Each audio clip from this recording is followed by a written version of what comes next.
En una trobada mantinguda a Lleida, els candidats del Partit Popular a les alcaldies de Barcelona i Lleida han compartit propostes i polítiques que inclouen en els respectius programes electorals, especialment per afrontar temes com ara la crisi, la delinqüència, la immigració o el suport a les famílies. Fernández Díaz i Imma Mansó han posat el seu grup com a força decisiva pel canvi en la bona direcció que necessiten les ciutats de Barcelona i Lleida, que deixa enrere etapes socialistes i que barri el pas a pactes entre Convergència i Unió i Esquerra Republicana, després de les eleccions municipals el 22 de maig, recordant que els populars han estat l'únic partit que ha finançat més a Catalunya.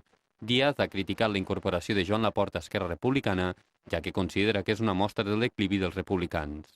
La incorporació de Laporta a Esquerra Republicana confirma el declivi de la formació independentista. Una Esquerra Republicana que amb aquesta incorporació al seu Laporta vol silenciar el que tots sabem.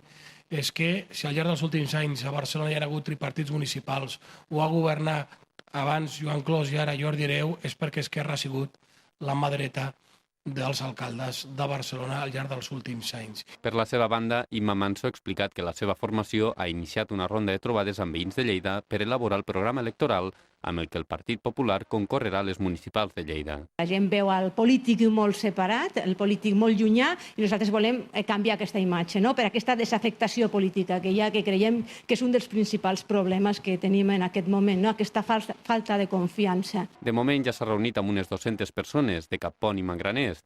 D'entre les demandes rebudes, Mansó ha dit que els veïns li han parlat d'una Lleida de grans obres, però on es deixa de banda el dia a dia.